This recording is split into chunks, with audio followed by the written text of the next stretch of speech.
Welcome to Lowcountry Lowdown. I'm Lindsay Hausman. Today is April the 17th. Every year during the second week of April, the telecommunications personnel in the public safety community are honored. They're the unseen heroes of public safety, always heard but rarely seen. So this week we want to honor the headset heroes of our communications center.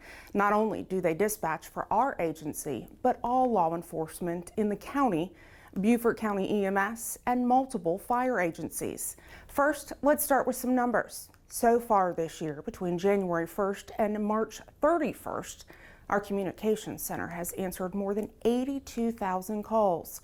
In 2023, the total number of calls received, nearly 914,000. The breakdown of those calls is there on your screen. With this amount of calls, no one shift is the same. Every day is not going to be the same. You'll have one day where it's completely relaxed, and then the next day is kind of like, oh my gosh, everything is going crazy. So it has its ups and downs, but it's a rewarding job. While each day and each call is different, we can now say so is our communications center. With the growing demand and call volume, as well as advances in technology, our agency's leadership began discussing an upgrade to the communications center in 2022. The proposed updates would accommodate new technology and optimize operations. In February of this year, construction started and then finished at the end of March. The new communications center is quite different. It now features a more open floor plan, new carpet and paint, as well as consoles. Each dispatcher's console has storage, a heater, lights, and allows the dispatcher to work in a sitting or standing position. Plus, depending on what the dispatcher is assigned to work, their console is lit with a light bar. Blue is for law enforcement, red for fire, and yellow for EMS. Plus, everything is now digital. It was really great to get the dispatchers into the new center. They had been working off of older equipment for such a long time. I came from the dispatch floor myself, and just having new equipment that works, that looks good, that is modernized, really boosts morale and helps them be more efficient and feel more confident about the job that they're doing. The cost of the renovation, $320,000. Of course, as a reminder, to reach our communications center, call 911 if it's an emergency. Now, if it isn't urgent, you can call our non-emergency dispatch line at 843-524-2777. Also, in case the 911 line goes down, our non-emergency line is still available. You don't know if you can do it until you try it. So it is definitely a field that we need more people in. We need as many as we can because the phones don't stop ringing. There's only so many of us, and we are handling thousands and thousands of people a day. So having that additional support and someone who can say, no, I got this phone call for you, or, someone who, at least if they come in and they learn a little bit, they know how to help people later on in life. If they choose not to be here, at least they can be the person in the future who dials 911 and knows all of the answers to all the questions that they're going to ask. They know to repeat the address twice just so that we know where they are, because that is the most important thing. It's challenged my ability to multitask, but it's also challenged the mother in me on how to handle calls with mothers and children.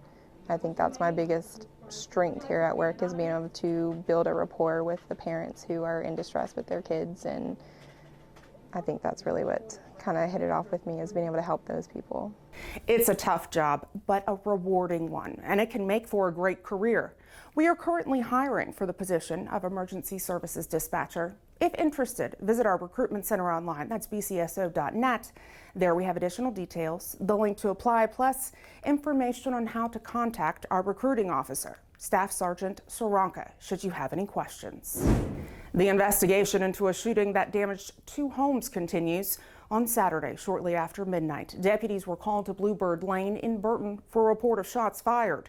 A home there had been shot at. Deputies found another home on Parker Drive that was hit multiple times as well. No injuries were reported. Anyone with information is encouraged to call our non-emergency dispatch line at 843-524-2777. On Hilton Head, the investigation into a home there damaged by gunfire continues. Shortly after 3 Friday morning, deputies were called to Squire Pope Road after a home had been shot at. Those inside woke up to the gunfire. No one was hurt in that incident. Anyone with information is asked to call Corporal Ray at 843-255 3423. You can also report crime anonymously. You can call our non-emergency dispatch line at 843-524-2777. Submit a tip through our website at bcso.net or through Crime Stoppers of the Lowcountry. There you can call 843-554-1111. Submit a tip online at 554-1111.com or through the P3 Tips app, which you can download onto your mobile device. Friendly reminder, you may need to fix your squat. Starting May 10th, the warning period ends and law enforcement will begin issuing citations for vehicles found in violation. Squatted vehicles include those with a front or rear fender raised 4 or more inches higher than the other. It's against the law to operate these vehicles on South Carolina roads. It's time to do some spring cleaning and properly dispose of prescription medications that you no longer need.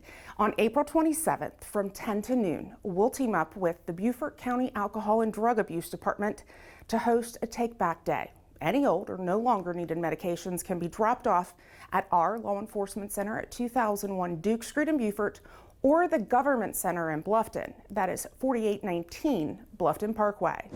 Check out those rain totals. Many in our area saw upwards of 3 to 4 inches of rain.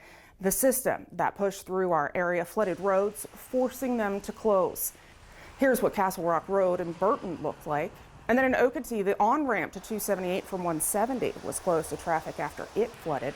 Thursday serves as a reminder that we do live in the low country, and to follow the saying, turn around, don't drown. Never try to drive through flooded roads. You never know the condition of the road underneath the water. The roadbed may be washed out. It's not worth risking it. Also, if floodwaters rise around your car, it can cause loss of control and they'll likely stall. That prompts a need for a tow truck. Please don't risk your safety trying to drive through a flooded road. Turn around and find an alternate route.